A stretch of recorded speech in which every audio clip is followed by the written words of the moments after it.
कितने अफसोस की बात है कि एक नीट एग्जाम की वजह से दो स्टूडेंट्स ने सुसाइड किया है। और मैं चाहता हूं कि आप इस वीडियो को पूरा देखो, क्योंकि ये सिर्फ एक खबर नहीं है, ये लाखों स्टूडेंट्स की जिंदगी से जुड़ा हुआ मामला है।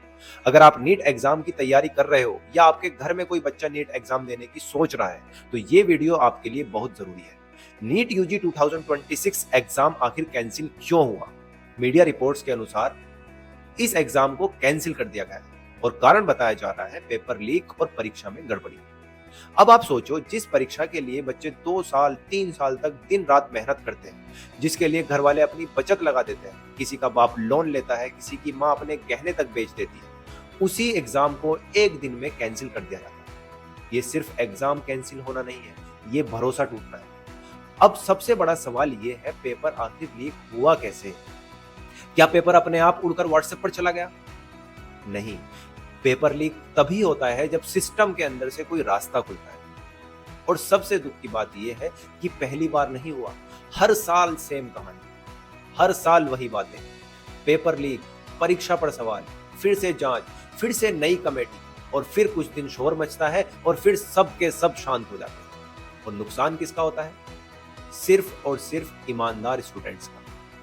ना किसी एनटीए का नुकसान होता है, ना ही किसी बड़े बड़े लोगों का नुकसान होता है।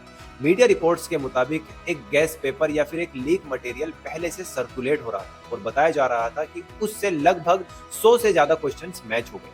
अब अगर ये सच है, जिस बच्चे ने रात दिन जाग कर पढ़ाई की, और अब रिपोर्ट्स के अनुसार एक मामले में सीबीआई ने जांच शुरू की, कुछ लोग हिरासत में लिए गए हैं और कई राज्यों तक ये जांच फैल चुकी है। कुछ रिपोर्ट्स में यह भी दावा किया जा रहा है कि आरोपी बोल रहे हैं बड़े लोगों को बचाया जा रहा है। अब मैं ये नहीं कह रहा कि ये फाइनल सच है, लेकिन सवाल ये है, अगर सब साफ है तो इतनी बड़ी जांच क्यों चल रही है? खबरों के मुताबिक नीट यूजी 2026 की एग्जाम की परीक्षा दोबारा जो है 21 जून 2026 को कराई जाएगी। और ये भी कहा जा रहा है कि छात्रों से अब नया रजिस्ट्रेशन फीस नहीं लिया जाएगा। लेकिन मैं आपसे एक सवाल पूछना चाहता हूँ, क्या एग्जाम की तारीख बदल देने से बच्चों का स्ट्रेस खत्म हो जाएगा? क्या दोबारा एग्जाम करा देने से बच्चों का जो कॉन्फिडेंस लेवल था सेम वापस आ जाएगा? नहीं।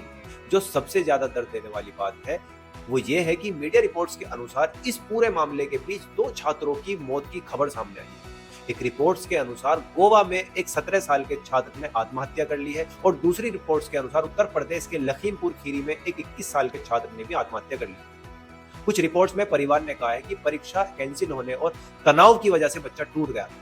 ये जानकारी मीडिया रिपोर्ट्स पर आधारित है और पुलिस एजेंसियां अभी इस मामले की जांच कर रही है। एक बात तो साफ है, हमारे देश में परीक्षा बच्चों को अंदर से तोड़ रही है। अब मैं आपसे पूछता हूं, अगर पेपर लीक होता है तो जिम्मेदार कौन है? क्या वो बच्चा जिम्मेदार है जो दिन रात एनसीईआरटी की बुक पढ़ रहा था? क्या वो बच्चा जिम्मेदार है जो 2 साल से कोचिंग में पसीना बहा रहा था? नहीं, जिम्मेदार वही है जहां सिस्टम कमजोर है, जहां सुरक्षा नहीं है, जहां लापरवाही है, जहां करप्शन की गुंजाइश है। अगर हर साल पेपर लीक हो रहा है तो ये कोई एक्सीडेंट नहीं है, ये बार बार होने वाली फेलियर है। हो सकता है ये सब कुछ जानबूझ के हो रहा हो। स्टूडेंट्स और पेरेंट्स की असली हालत मैं जानता हूँ। इस वक्त बहुत सारे स्टूडेंट्स पैनिक में हैं। किसी को डर लग रहा है कि अब फिर से पढ़ना पड़ेगा, किसी को डर है अब क्या होगा अगर फिर से पेपर लीक हो गया।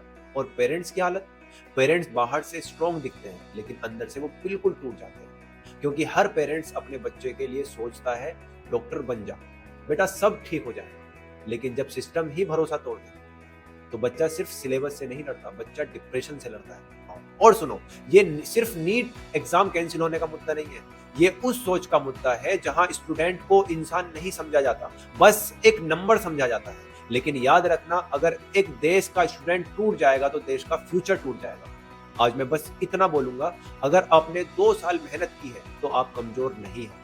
कमजोर वो सिस्टम है जो आपकी मेहनत की सुरक्षा नहीं कर पा रहा।